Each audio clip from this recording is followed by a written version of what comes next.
अस्सलामु अलैकुम वरहमतुल्लाहि वबरकातुहू। हाँ बच्चों, आज हम सीखेंगे हिंदी से उर्दू लिखना सीखना। जैसा कि इससे पहले मैं आपको पहले सबक में कल बता चुका हूँ कि हिंदी की मातम और उसको उर्दू से किस तरीके से लिखा जाता है। जैसा कि मैंने तुम्हें बताया था, जबर, जेर और पेश, ये तीन हरकत है, ये मातर है उर्दू में कहो या हरकत कहो। और एक है अलीफ, वाव, या और नून बगैर नुक्ता के, और ये हा, ये जो है ये भी मातर है। अब उर्दू की मातर जो है वो जबर, जेर, पेश उर्दू में दिखाई नहीं देंगे। वाव, अलीफ, या नून गुन्ना और ह, ये है, ये दिखाई देंगे। अब कोई भी अक्षर, जैसे ये क है, ये ब है, इनके ऊपर जबर, जेर, पेश तीनों आएंगे। अब हमको बल, बिल, बुल, कल, किल, कुल, यानी छोटी ई, छोटा ऊ और अ की मात्रा के लिए कोई उर्दू में मातर नहीं आएगी। और बड़ा ऊ की मात्रा के लिए वाव आएगा। वाव जो है ये तीन मात्रों के लिए आता है। बड़ा ऊ की मात्रा के लिए वाव आएगा, और ओ की मात्रा के लिए वाव आएगा, औ की मात्रा के लिए वाव आएगा। ठीक है, इतना याद रखना है। और बड़ी ई की मात्रा के लिए या आएगी, लेकिन ये या जब दो अक्षरों के बीच में आएगी तो बा की शक्ल में लिखी जाएगी। ठीक है। और ये बड़ी या जो है ये ए और आई, इन दो की मात्रा के लिए बड़ी या आती है, और इसमें हमजा भी आएगा आई की मात्रा के लिए। और ये या भी जब दो अक्षरों के बीच में आएगी तो बा की शक्ल में लिखी जाएगी। और चंद्र बिंदु जो आता है हिंदी में, उसके लिए हमारे नूने बगैर नुक्ते वाला आएगा, बगैर नुक्ते वाला नून आएगा। और ये जब नून बीच में आ जाएगी चंद्र बिंदु, तो इसमें भी नुक्ता लग जाएगा।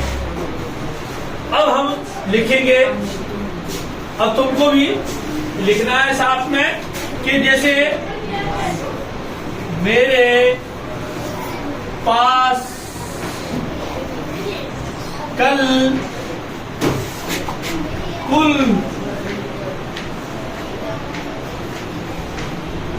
किताबें थी।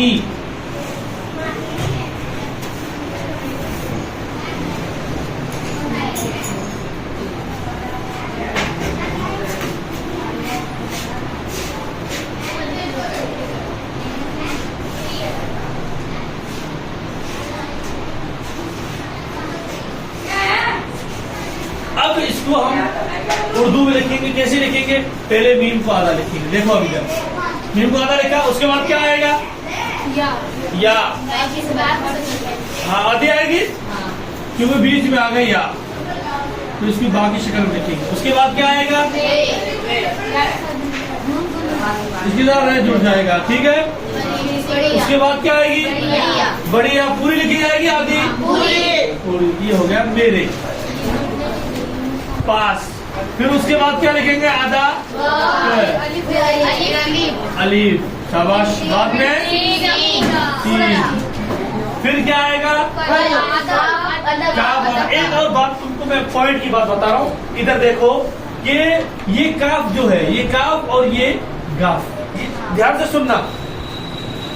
ये काफ और ये गाफ, ये जब अलीफ और लाम से जुड़ेंगे तब इनके पास ये गोल बन जाएगा। ये एक और किसी के नहीं बनेंगे। जब ये काफ और ये गाफ जब अलीफ के और लाम के जुड़ेंगे तो जैसा गोल बन के उसके बाद यूं जुड़ेंगे। अब गाफ के ऊपर ऐसा लगेगा और काफ के ऊपर लगेगा नहीं। समझ में आएगा? तो अब ये क्या आ गया, तो हम क्या को लाम से जोड़ना है, इसलिए पहले यूं बनाएंगे, यूं, और ये काफ लिख दिया। अब ये कल, ये हो गया कल। अब ये कुल क्या लिखेंगे पहले, ऐसे ही लिखा जाएगा, फिर इसी तरह लिखा जाएगा। हाँ, यही मैं तुम्हें बता रहा था कि छोटा ऊ की मात्रा दिखाई उर्दू में नहीं देगी। समझ में आए बच्चों?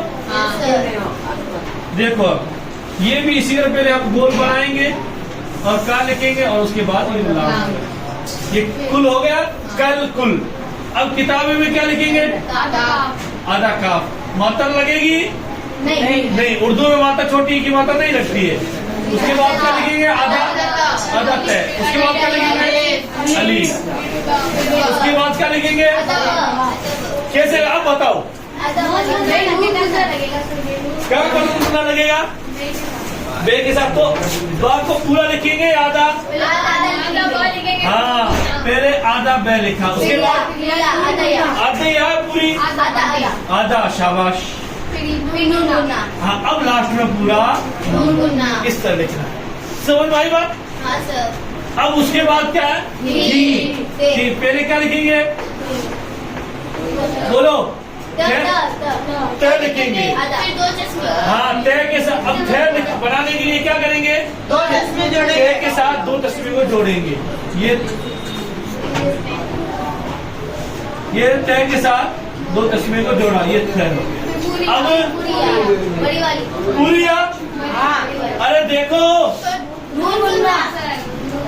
पहले या की शक्ल, हाँ पहले या की शक्ल, फिर नून बुनना। थी। अब ये थी क्यों लिखा है हमने, थी इसलिए लिखा है कि वो किताबें थी, यानी ऐसे थी नहीं, एक नहीं थी, बहुत सारी थी, इसलिए थे लिखेंगे।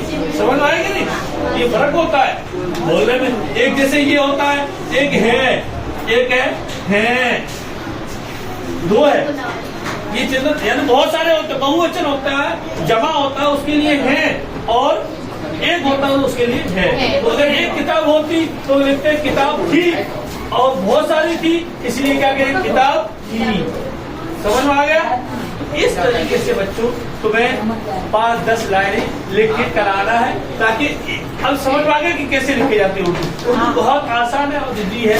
कल मैं तुम्हें और लिखाऊंगा, फिर एप्लीकेशन लिखाऊंगा, अर्जी लिखाऊंगा, दरखास्त लिखाऊंगा। ठीक है? Yes sir.